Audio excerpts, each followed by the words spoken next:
gostaria de continuarmos as nossas leituras, ainda no livro de Neemias, capítulo 2.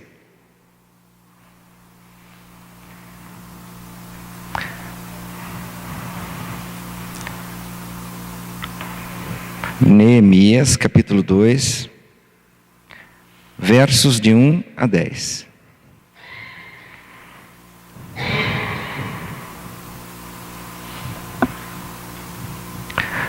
No mês de Nissan, no ano 20º do rei Artaxerxes, uma vez posto o vinho diante dele, eu o tomei para oferecer e lhe dei. Ora, eu nunca antes estivera triste diante dele. O rei me disse: por que está triste o teu rosto? Se não estás doente, tem de ser tristeza do coração. Então temi sobremaneira e lhe respondi: viva o rei para sempre! Como não me estaria triste o rosto, se a cidade onde estão os sepulcros de meus pais está assolada e tem as portas consumidas pelo fogo? Disse-me o rei: que me pedes agora? Então orei ao Deus dos céus e disse ao rei: se é do agrado do rei, e se o teu servo acha mercê em tua presença, peço-te que me envies a Judá, à cidade dos sepulcros de meus pais, para que eu a reedifique. Então o rei, estando a rainha sentada junto dele, me disse: quanto durará a tua ausência? Quando voltarás? Aprove ao rei enviar-me, e marquei certo prazo. E ainda disse ao rei: se ao rei parece bem, deem-se-me cartas para os governadores da além do Eufrates, para que me permitam passar e entrar em Judá. Como também carta para Asaf, guarda das matas do rei, para que me dê madeira para as vigas das portas da cidadela do templo, para os muros da cidade e para a casa em que deverei alojar-me. E o rei mas deu, porque a boa mão do meu Deus era comigo. Então fui aos governadores da além do Eufrates e lhes entreguei as cartas do rei. Ora, o rei tinha enviado comigo oficiais do exército e cavaleiros. Disto ficaram sabendo Sambalá, o horonita, e Tobias, o servo amonita, e muito lhes desagradou que alguém viesse a procurar o bem dos filhos de Israel. Até aqui. Vamos ter mais um momento de oração? Pai de amor, agradecemos, Senhor Deus, pela Tua palavra que já lida, ó Pai. Pedimos, Senhor Deus, que o Senhor esteja conosco, ó Pai, nesse momento.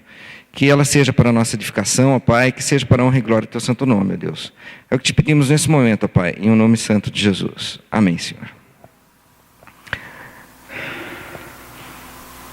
A nossa leitura de hoje foi dividida em duas partes, né? Capítulo 1 e capítulo 2, porque se torna um pouquinho longa, né? Então, para o momento da edificação apenas. Mas nós vamos trabalhar os dois textos, Neemias 1 e Neemias 2, até o verso 10. Né? Então o texto narra, né, a comoção de Neemias. Neemias se comoveu ao ouvir as palavras, né, de Hanani. Então, as notícias que ele trouxe não eram nada boas. Né? Logo no início, quando nós estivemos lendo lá, no verso 3 já disse assim, né? O restante dos que não foram levados para o exílio se acham lá na província, estão em grande miséria e desprezo. Os muros de Jerusalém estão derribados e as suas portas queimadas. Então, a imagem que ele trouxe, a notícia que ele trouxe foi horrível. Foi uma notícia de muito sofrimento. Então, por isso, né, Neemias se condoeu dos seus irmãos. Então, e ele, né, acabou sendo tocado por aquela mensagem, por aquela informação que ele recebera. Então, diante disso, ele orou ao Senhor e se dispôs a fazer alguma coisa, saindo da sua zona de conforto. Então, na verdade, nós vamos ver nesse texto aí que Neemias, ele era copeiro do rei. Ele tinha uma posição boa, né? E no momento em que ele estava,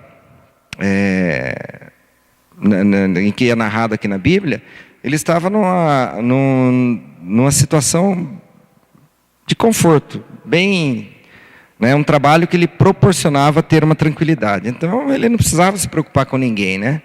Mas não é bem assim, né? O Espírito de Deus nos toca, né? E a gente vai entender um pouquinho aqui melhor. Então Neemias trabalhava na casa real persa, estando na pequena cidade de Suzã, que era uma cidade de veraneio, de férias, né? Para onde se retiravam os reis a fim de descansar. A condição dele era extremamente confortável, né? Então ele fazia parte de uma elite que era privilegiada naquele momento. Entretanto, ele não se conformou, mas se dispôs a fazer alguma coisa por seu povo. Então, quando Neemias chegou a Jerusalém, 12 anos depois de Esdras, as circunstâncias estavam muito longe de ser confortáveis. Então nós vemos aqui, o que ele trocou, né, que ele estava trocando naquele momento, era todo o conforto que ele tinha por algo que era bastante trabalhoso, no mínimo trabalhoso, né? Então os muros e as portas de Jerusalém continuavam em ruínas, então desanimando os olhos e o coração, né? E o povo que estava em miséria e desprezo. Então alguns dos mais pobres tinham já hipotecado seus bens, né, aos judeus, né, de melhor situação. O sábado e outras obrigações não estavam sendo observados. Então a situação era bem complicada naquele momento. Então Neemias precisava fazer muita coisa. Então o desafio que ele abraçou, né, consistia não apenas em reconstruir os muros de Jerusalém, mas também, né, reconstruir a vida política, econômica e social daquela cidade. E acima de tudo a fé daquele povo, né? Porque o povo já estava numa situação muito complicada e de muito desespero. Então o exemplo de Neemias nos inspira e nos desafia a abandonar o comodismo. Então muitas vezes nós estamos numa situação de conforto, né, e a gente não liga muito pelos outros, mas nós precisamos olhar. E é isso que Neemias, a liderança de Neemias nos traz, né? Ele nos traz algumas lições aqui muito importantes para a nossa vida, né? A primeira lição é aquela mesmo, de a gente ter o coração sensível. Então nós precisamos ter o coração sensível. Se nós não tivermos o coração sensível, podemos ver a maior desgraça ao nosso lado e não vamos nos comover. Podemos ver aí muitos problemas, né, acontecendo no dia a dia e não vamos fazer nada. Eu acho que foi no Facebook ontem que eu vi uma imagem de alguém que foi colocado, fez um teste. Na verdade foi um estudo. A mesma pessoa, ela numa cidade da Europa, essa pessoa no centro da cidade, vestida de roupas normais, jeans, tênis, né, um senhor, e fingiu que passou mal na rua, e lá ficou, e ninguém veio acudi-lo. Aí num outro momento, na mesma situação, só que já uma pessoa de terno e gravata, mas era o mesmo artista, né, desempenhou o mesmo papel e não levou 3 minutos para alguém vir a seu socorro, e muita gente veio a seu socorro. Então, na verdade, isso daí me trouxe uma imagem diferente do que o estudioso, né, queria fazer, o pesquisador estava tentando fazer, né, na pesquisa de sociologia dele lá. Para mim, demonstrou um problema muito grave que ocorre na nossa sociedade, né? Talvez a ideia dele era demonstrar que quando alguém está mais bem vestido, atrai melhor ou a atenção dos outros, ou seja mais confiável. Talvez seja isso, não sei, não me aprofundei nisso. Mas eu me preocupei muito com a questão do estarmos anestesiados, né, para a dor do outro. Então nós estamos cada dia mais ficando menos sensíveis. A palavra de Deus nos diz que no final dos tempos o amor se esfriará, né? Então quando eu vi aquela cena, eu fiquei pensando nisso, né? Porque o nosso amor ao próximo, ele não pode ser só às pessoas que eu conheço. ele também não pode ser somente para as pessoas que aparentemente seriam pessoas de bem, assim, né? Eu tenho que realmente olhar por aqueles também que têm que se encontram em uma situação bastante complicada, ou que têm uma aparência que não agradaria a muitos, né? Mas é um ser humano. E se a pessoa passar mal na minha frente, eu não posso negar, né? Nenhum auxílio. Eu não posso negar o auxílio, eu tenho que dar o auxílio. Então isso me deixou bastante alerta, né? Eu gostaria de comentar isso para ilustrar. Porque Neemias, na verdade, ele se condoeu dos seus irmãos. Ele estava numa situação boa, mas precisava fazer alguma coisa. Então, diante do triste relato, né, apresentado por Hanani, acerca das condições dos judeus que haviam ficado em Jerusalém, né, Neemias se mostrou sensível. E aí, lá no verso 4, nós vemos, né, tendo eu ouvido essas palavras, assentei-me e chorei. E lamentei por alguns dias, e estive jejuando e orando perante o Deus dos céus. Então, observa que não foi assim só uma emoção momentânea. Ele teve aquele momento de emoção, né, que o tocou, mas ele continuou em oração e em sofrimento, né, perante Deus, para com o seu povo. Então vivemos atualmente, né, um tempo que as pessoas tendem a se tornar individualistas, buscando apenas o próprio conforto e o bem-estar pessoal. Mas Jesus advertiu que no final dos tempos, né, por se multiplicar a iniquidade, o amor se esfriaria. Isso nós encontramos em Mateus 24:12. Então, um coração sensível, né, é o ponto de partida para que haja um envolvimento maior, né, pessoal nas coisas do Senhor. Então, porque quando nós encontramos alguém dependendo de uma ajuda, de um auxílio, muitas vezes nós colocamos a nossa responsabilidade primeiro, né? Às vezes eu falo, poxa, eu até que poderia te ajudar, mas eu não vou poder agora, porque eu tenho algo a mais para fazer, eu tenho uma outra coisa para fazer. Então, muitas vezes nós fazemos isso por uma razão em que nós gostaríamos de entregar a nossa tarefa primeiro, né? Depois que a nossa tarefa estiver pronta, aí nós podemos ajudar o outro. Mas na vida cristã, muitas vezes, conforme o momento em que nós nos encontramos, nós temos que parar, sim. Temos que parar o que estamos fazendo.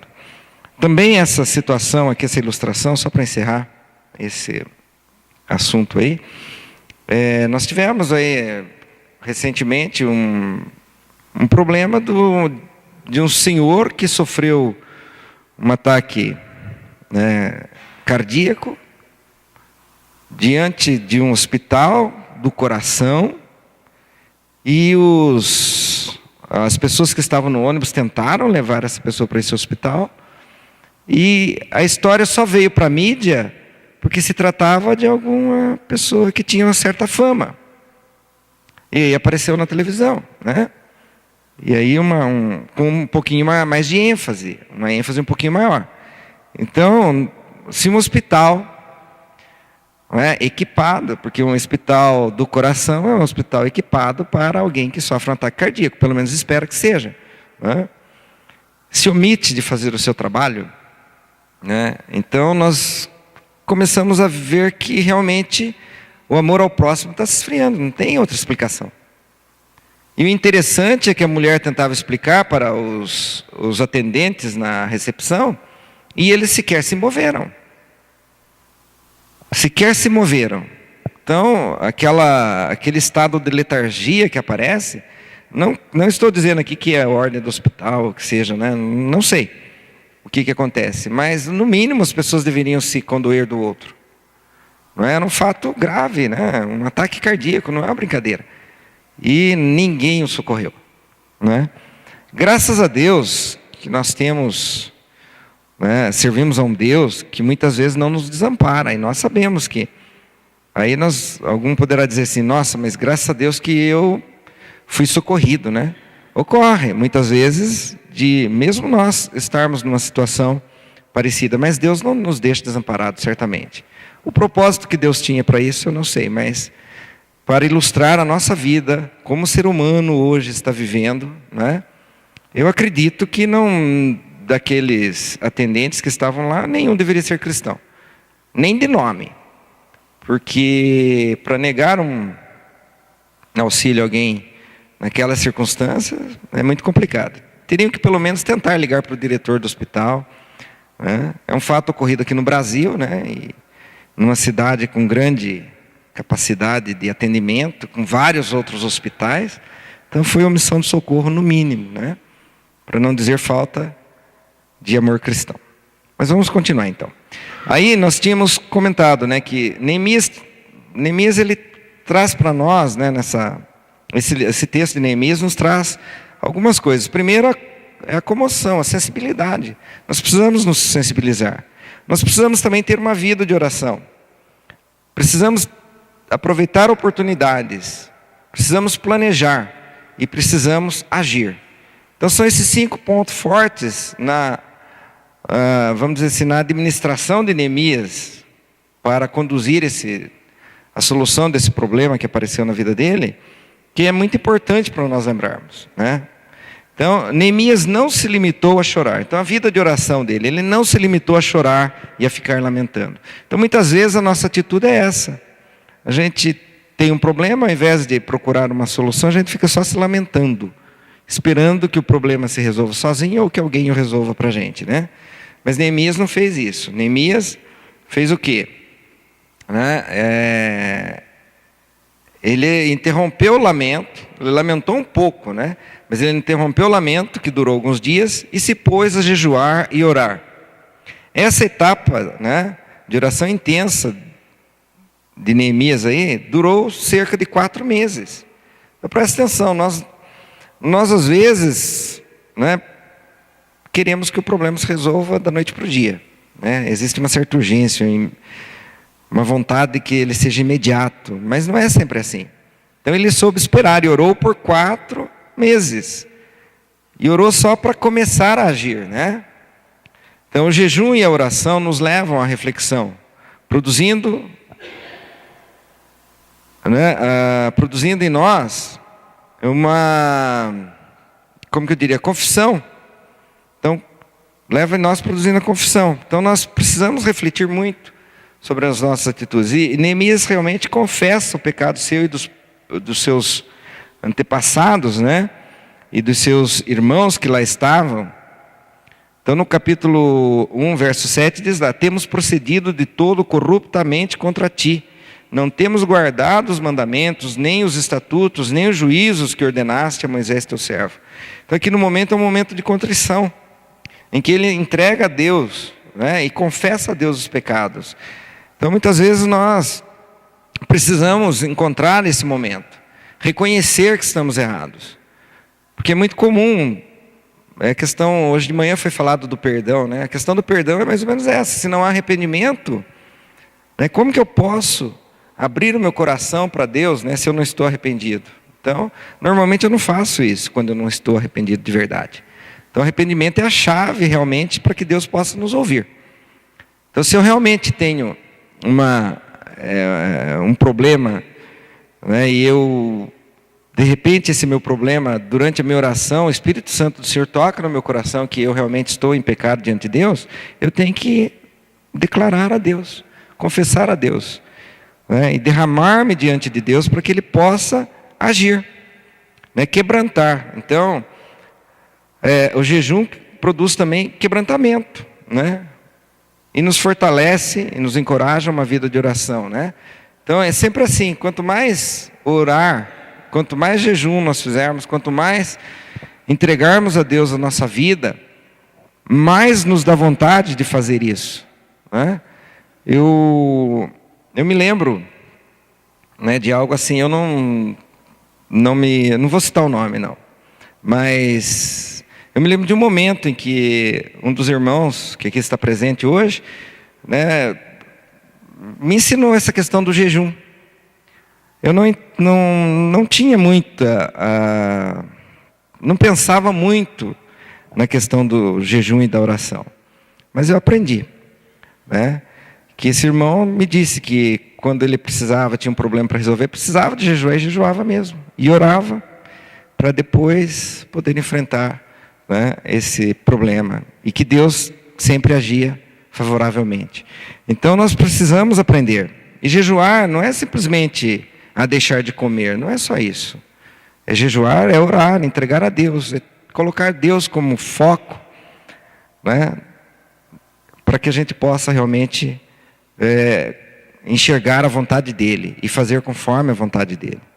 Porque é muito comum, apesar de nós termos um problema e buscarmos a Deus em oração, né, às vezes, ou pedirmos, entregarmos a Deus aquele problema, quando nós não estamos realmente ligados a Deus 100%, é comum a gente não deixar Deus agir. A gente, Senhor, ajuda-me nesse problema. E de repente, eu já sei o que eu vou fazer. Me levanto e vou fazer alguma coisa em prol daquilo lá. Mas, na verdade, nós precisamos buscar a orientação de Deus primeiro. A palavra de Deus nos diz, o homem faz os seus projetos, mas é Deus quem vai abençoar ou não. Então, nós temos que saber entregar a Deus, para que Ele possa realmente agir a nosso favor. Que Ele possa, através do Espírito Santo, tocar em nosso coração o que nós devemos fazer e como devemos agir.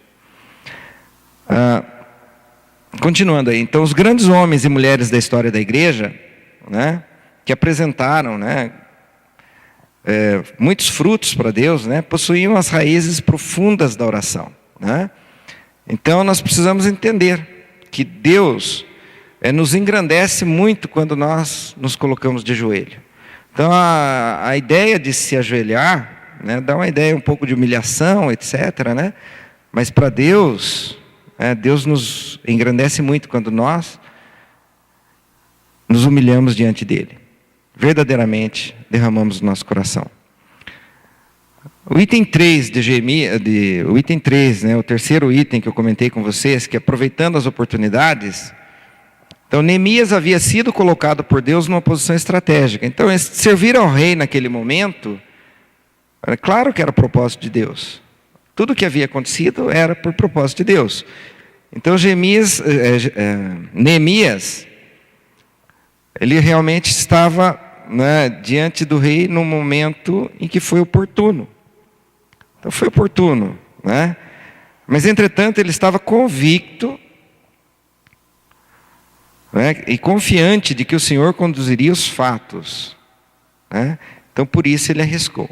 É claro que ele se apresentar diante do rei com uma petição para ele, poderia, para ele ser algo, como que eu diria, poderia prejudicar a vida dele. Poderia ser algo que, ao invés de ajudar o seu povo, trouxesse algum prejuízo pessoal. Mas ele confiou em Deus. E como a causa era muito nobre, o Senhor esteve com ele, né? Então, nós vamos ver lá, mais adiante, né, que Neemias tem uma atitude muito, né, positiva. Por quê? Porque ele orou primeiro. Primeiro ele entregou a Deus e esperou que Deus preparasse o coração do rei. Lembra que eu citei que foram 4 meses de oração? Então, se nós analisarmos, não foi assim intempestivamente. Foi algo em que ele esperou primeiro Deus preparar o coração do rei, para que ele pudesse chegar e colocar, né, a semente. Então, o terreno já estava preparado, só poderia produzir frutos, né? Então, vejamos lá. Então, Paul Freston, no seu livro intitulado Neemias, um profissional a serviço do reino, da editora ABU, okay? Ele observa algumas qualidades comuns, né, aos 4 grandes líderes de Israel, que atuaram em circunstâncias semelhantes aos quais o Senhor ofereceu importantes oportunidades. Esses 4 grandes líderes são José, Moisés, Daniel e Neemias. E o que eles tinham em comum? Primeiro, todos eram profissionais competentes e honestos em empregos que lhes conferiam responsabilidades e privilégios. Então aqui nós temos uma lição nesse primeiro item. Ser um profissional competente e honesto, né, é algo muito importante para que a gente tenha confiança do nosso patrão. Então, no momento em que nós precisarmos pedir alguma coisa, certamente que ele não nos negará. Essa é uma qualidade, né, e é uma realidade. Segundo, todos tinham a visão do reino de Deus e estavam firmados na ética do reino, né? E terceiro, todos se mostraram dispostos a arriscar a sua situação, os seus privilégios, né, em favor do reino de Deus. E quarto, o interesse maior de todos eles era o avanço do reino de Deus e a manutenção dos seus padrões éticos, sua lealdade a Deus e ao povo de Deus. Ok? Então, isso era importante. Então, a lealdade a Deus era tão grande que ia além da lealdade aos seus patrões, aos seus senhores. Então, é isso que nós precisamos entender. Muitas vezes, nós passamos por dificuldades em nossa vida profissional, porque a nossa lealdade ela é maior ao nosso patrão do que ao nosso Deus. Então, nós precisamos entender isso. Que Deus realmente quer que a nossa lealdade seja maior para com Ele. E a nossa lealdade para o nosso patrão também tem que existir. Mas primeiro vem a ética cristã. Então Neemias soube então aproveitar as oportunidades, né? Ele conseguiu primeiro o quê? A autorização do rei para ausentar-se e ir a Jerusalém. E é isso aqui que nós precisamos entender. Muitas vezes, nós vemos nas empresas por onde eu trabalhei, nós vemos muitas pessoas, às vezes, se rebelarem e faltarem ao serviço, simplesmente por faltar. Isso é uma falha, é uma falha de caráter, na verdade. Então, a pessoa que trabalha e que tem um patrão, ele tem que conseguir autorização. Mas essa autorização para ausentar-se, ela tem que ser nos modos em que estamos vendo aqui agora. Eu não posso simplesmente abandonar o trabalho. Mas eu tenho que ter autorização para isso. Porque se eu tenho um superior, é porque foi permissão de Deus. E eu tenho que obedecer ao meu superior. Então, ele também conseguiu credenciais reais para que pudesse chegar até Jerusalém sem problemas. Então, ele conseguiu cartas do rei, para que ele pudesse passar por todas as barreiras que ele tinha, e tinha que se apresentar e ser possível passar. Ou seja, conseguiu passaporte, né? É isso. Como na atualidade nós, muitas vezes, quando vamos viajar para o exterior, precisamos de um passaporte, precisamos de um documento, um visto, né? Para alguns países em que o nosso governo tem relações, e as relações são idênticas, né? Então, país em que o governo brasileiro exige que haja uma autorização do governo daquele país para receber alguém, também ocorre, né, o contrário. Então, quando nós viajamos para determinados países, nós precisamos de um visto, né, daquele país nos autorizando a entrar. Então, a partir de então, nós temos autorização para andar por aquele país com certa liberdade. O mesmo ocorreu com Neemias, naquele momento. E também ele conseguiu o quê? Doação da madeira, que seria utilizada na reconstrução. E conseguiu escolta militar para que pudesse viajar em segurança. Então, na realidade, ele conseguiu tudo o que ele precisava, né, para poder executar a reconstrução de Jerusalém. Então, nesse momento, nós vemos aqui que Neemias demonstra para nós, nos ensina com a sua atitude, que nós precisamos pensar, analisar tudo que nós vamos fazer, primeiramente colocar a Deus, apresentar a Deus o que nós pretendemos fazer, posteriormente ver tudo o que é necessário para que a nossa obra não pare no caminho, para que nós não comecemos e depois não deixemos sem terminar, para que não vire uma vergonha, não é? Atualmente nós temos visto aí no nosso país muita coisa assim de obras inacabadas, não é? Que já não deveria mais acontecer. Que isso já eram coisas do passado, né, segundo as histórias. Mas nós continuamos vendo. Eu acredito, não é, que seria, vamos dizer, no mínimo, que seria simplesmente por falta de seguir o exemplo de Neemias. Porque aí sim, tudo seria chegado ao bom termo. O quarto item da administração de Neemias para nós aqui, que vale a pena a gente analisar, é o planejamento. Então, desde o início, né, nós podemos ver claramente, né, a capacidade de organização dele. Então, não é por acaso que ele ocupava uma posição tão importante no reino. Então, ao receber a autorização do rei, ele não partiu como um aventureiro, mas tomou todas as providências. Então, quando chegou a Jerusalém, apesar de todas as credenciais de que dispunha, também não fez alarde, né, nem se apresentou como o cara, né? Pelo contrário, de forma muito discreta, fez um levantamento da situação. Então, quando nós lermos um pouquinho mais para frente, né, Neemias, podemos até ler o capítulo 2, do verso 11 ao 16. Vamos dar uma lida lá? O livro de Neemias, capítulo 2, versos do 11 a 16.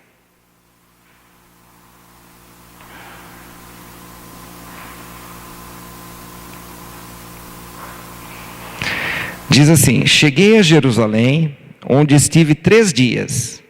Então, à noite, me levantei, e uns poucos homens comigo. Não declarei a ninguém o que meu Deus me pusera no coração para eu fazer em Jerusalém.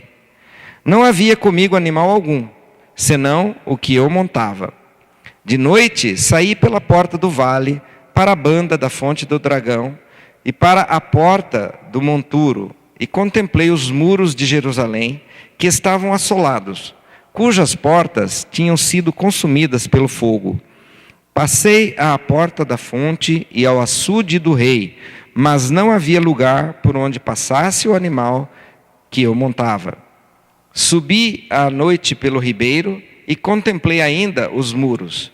Voltei, entrei pela porta do vale e tornei para casa.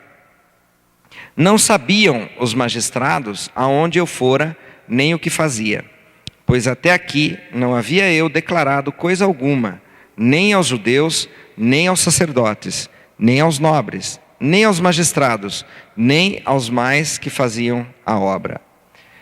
Então, Neemias teve essa atitude. Ele não chegou já dizendo: olha, agora eu vou botar para ferver, né?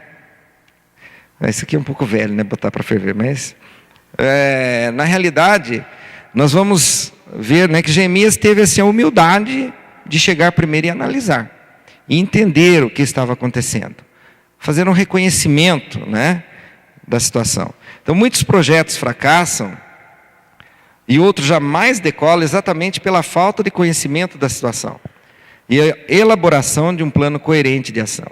Então, Neemias recebeu informações sobre a situação da cidade, mas procurou conferir no local o que realmente estava acontecendo. E quando sentou para conversar com os sacerdotes, os magistrados, os nobres e os trabalhadores da obra, ele sabia o que falar, baseando-se em dados concretos e, utilizando a sua inteligência, mexeu com o orgulho deles e propôs começarem pela parte mais estratégica. Reedifiquemos os muros. Isso é um planejamento, a base para uma ação bem-sucedida. Então nós vemos que Neemias teve aí uma atitude que nos ensina muito até hoje. Então a palavra de Deus nos ensina através dos exemplos, né? E nós precisamos, para ter uma vida bem equilibrada, buscar a orientação na Bíblia. E o planejamento de Neemias aqui nos ajuda a entender isso. Nós precisamos aprender a planejar cada passo, cada momento, cada atitude, até mesmo para evangelizar. Nós não podemos simplesmente sair a esmo e pregando o evangelho. Não é assim que funciona, né? Nós precisamos realmente passar por todas essas etapas. E o mais importante de tudo é, depois de planejado, sair para a ação. Então, nós vemos, Neemias era um homem de ação. Não era um simples teórico, porém, não chamou atenção para si mesmo. Então, e ele, além de tudo que ele fez, declarou para as pessoas, né?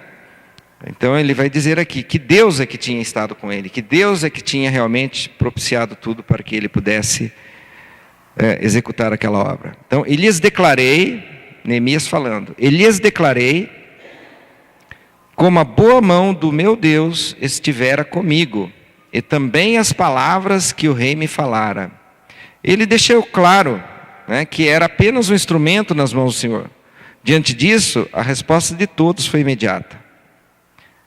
Então, lá no capítulo 2, verso 18, nós encontramos: então disseram, disponhamo-nos e edifiquemos, e fortaleceram as mãos para a boa obra. Então, na realidade, é assim, quando nós colocamos Deus diante dos nossos propósitos, dos nossos desejos, certamente que Ele nos atenderá. Certamente que Ele propiciará e trabalhará no coração das pessoas para que elas façam, né, a vontade de Deus. Porque é Ele quem trabalha na nossa vida. E é Ele unicamente a quem devemos dar honra e glória. Continuando lá. A história de Neemias nos mostra que não é suficiente se emocionar. Também não adianta querer resolver tudo só com oração. Com sonhos, né, planos mirabolantes. O importante é mostrar-se sensível. Dobrar o joelho em oração, em espírito e em verdade. Aproveitar as oportunidades. E, acima de tudo, agir. Né? Então, nós precisamos aprender isso. Mas jamais esquecermos de dar honra e glória ao nosso Deus. Amém?